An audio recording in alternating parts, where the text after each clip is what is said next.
ஈரோடு கிழக்கு தொகுதி இடைத்தேர்தலில் நாம் தமிழர் வேட்பாளர் சீதா லட்சுமியை ஆதரித்து அக்கட்சியின் தலைமை ஒருங்கிணைப்பாளர் சீமான் பிரச்சாரம் செய்து வருகிறார். பிரச்சார மேடையில் அவர் முன்னாள் முதல்வர் அண்ணாதுரை போன்று மிமிக்ரி செய்து காட்டி தொண்டர்களை குஷிப்படுத்தினார்.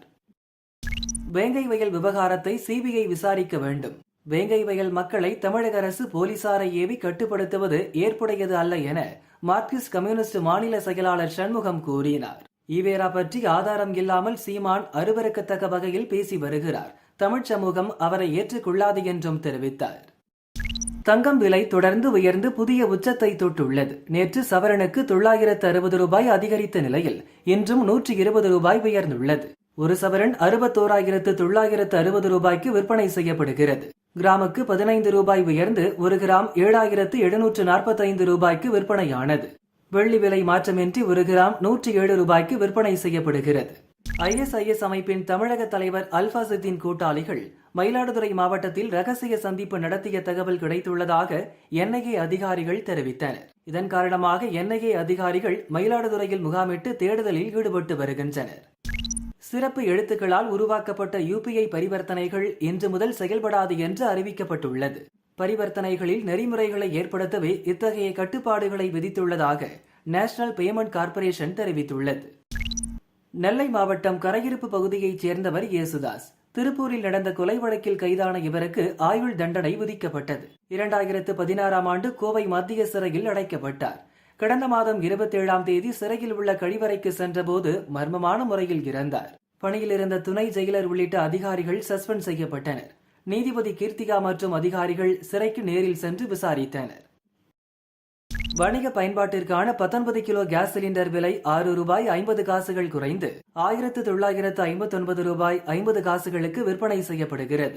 வீட்டு பயன்பாட்டிற்கான 14.2 கிலோ சிலிண்டர் விலை மாற்றமின்றி 718 ரூபாய் 50 காசுகளுக்கு விற்பனை செய்யப்படுகிறது.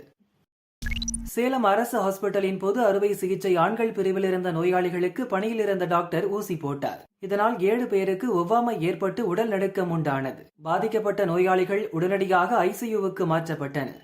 இதில் வேணுகோபால் என்பவர் பரிதாபமாக இறந்தார். மற்றவர்களுக்கு சிகிச்சை அளிக்கப்படுகிறது.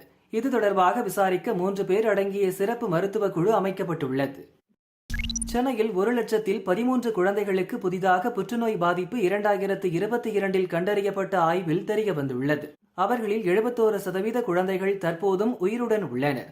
உயிருடன் இருப்பவர்களில் 81% பேர் புற்றுநோயிலிருந்து விடுபட்டுள்ளனர் என்றும் குறிப்பிடப்பட்டுள்ளது. சென்னை கோயம்பேட்டிலிருந்து மார்த்தாண்டம் நோக்கி ஆம்னி பஸ் ஒன்று கிளம்பியது. டிரைவர்கள் உள்பட 41 பேர் இருந்தனர். திருச்சி துவரங்குறிச்சி ஒத்தக்கடை பகுதியில் சென்றபோது மின்கம்பத்தை உடைத்துக் கொண்டு 30 அடி பள்ளத்தில் பஸ் கவிழ்ந்தது. சில நிமிடங்களில் தீப்பிடித்து எரிந்தது. ஜன்னல் கண்ணாடிகளை உடைத்து அனைத்து பயணிகளும் வெளியேற்றப்பட்டனர். இருப்பினும் 15 பேர் காயமடைந்தனர். துவரங்குறிச்சி போலீசார் விசாரிக்கின்றனர். நாமக்கல் மாவட்டம் முத்துக்காளிப்பட்டி ராம்நகரைச் சேர்ந்தவர் கோமதி. அரசு ஊழியரான இவரது வீட்டில் 18 சவரன் தங்க நகை திருடு போனது. திருட்டில் ஈடுபட்ட டேவிட், மணிகண்டன் ஆகியோரை போலீசார் கைது செய்தனர். போலீசார் துரத்திய போது பைக்கில் வேகமாக சென்று விழுந்ததில் இருவரின் கால் முறிந்தது.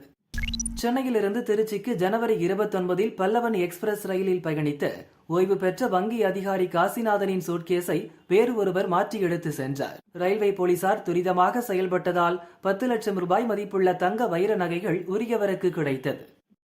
திருப்பத்தூர் மாவட்டம் வாணியம்பாடியில் இருசக்கர வாகனத்தின் மீது கார் மோதச் செய்து விபத்து ஏற்படுத்திய மர்ம நபர்கள் இருசக்கர வாகனம் ஓட்டி வந்த முகமது ஷெகேப் என்பவரிடமிருந்து ரூபாய் 4 லட்சம் பறித்துக் கொண்டு தப்பினர். குறித்து நகர காவல்துறையினர் விசாரிக்கின்றனர். கோவை காந்திபுரம் கிராஸ்கட் சாலை பகுதியைச் சேர்ந்தவர் பழனிசாமி. ஓட்டு வீட்டில் வசிக்கும் இவருக்கு 1.60 லட்சம் ரூபாய் சொத்து வரி செலுத்த கோரி மாநகராட்சி சார்பில் நோட்டீஸ் அனுப்பப்பட்டது.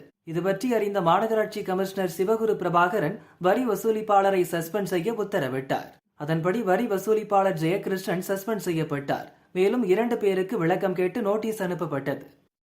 சீனாவில் உள்ள ஆய்வகத்திலிருந்துதான் கோவிட் தொற்று உருவானது என்பது உறுதிப்படுத்தக்கூடிய உண்மை என வெள்ளை மாளிகை தெரிவித்துள்ளது. மேலும் பைடன் நிர்வாகம் அமெரிக்க மக்களுக்கு அதை பற்றி தெரியப்படுத்த வாய்ப்பு கிடைத்தது. சில காரணங்களால் அவர்கள் அதை விரும்பவில்லை என வெள்ளை மாளிகையின் பத்திரிகை செயலாளர் கரோலின் லீவிட் கூறினார். அமெரிக்காவின் பென்சில்வேனியா மாகாணத்தில் உள்ள பில்டெல்பியாவில் சிறிய ரக பயணிகள் விமானம் வெடித்து சிதறியது. இந்த விமானம் குடியிருப்பு பகுதிக்குள் விழுந்தது. இந்த விபத்தில் இதுவரை 2 பேர் உயிரிழந்தது உறுதி செய்யப்பட்டுள்ளது. பலி எண்ணிக்கை அதிகரிக்கும் என அஞ்சப்படுகிறது. சபரிமலை ஐயப்பன் கோவிலில் இந்த ஆண்டு வருமானம் 400 கோடி ரூபாய் என தேவசம் போர்டு அறிவித்துள்ளது. இது கடந்த ஆண்டுடன் ஒப்பிடுகையில் 80 கோடி ரூபாய் அதிகம். கடந்த ஆண்டு வருமானம் 360 கோடி ரூபாய் எனவும் தேவசம் போர்டு குறிப்பிட்டுள்ளது. தஞ்சை மாவட்டம் மாதாக்கோட்டையில் லூர்து மாதா ஜல்லிக்கட்டு பேரவை சார்பில் ஜல்லிக்கட்டு போட்டி நடந்தது. இதில் தஞ்சை, திருச்சி, கோவை, அரியலூர், மதுரை உள்பட பல்வேறு பகுதிகளிலிருந்து 657 காளைகள் கொண்டு வரப்பட்டுள்ளன. 358 மாடுபிடி வீரர்கள் களமிறங்கியுள்ளனர். டெஸ்ட் கிரிக்கெட்டில் நம்பர் 1 பந்து வீச்சாளராக விளங்கும் ஜஸ்பிரீத் பும்ரா ஆண்டின் சிறந்த சர்வதேச கிரிக்கெட் வீரருக்கான பாலி உம்ரிகர் விருதுக்கு தேர்வாகியுள்ளார். இந்திய பெண்கள் கிரிக்கெட் அணியின் துணை கேப்டன் ஸ்மிருதி மந்தனா சிறந்த வீராங்கனை விருதை பெறுகிறார். வாழ்நாள் சாதனையாளருக்கான CK நாயுடு விருதுக்கு ஜாம்பவான் சச்சின் டெண்டுல்கர் தேர்வாகியுள்ளார்.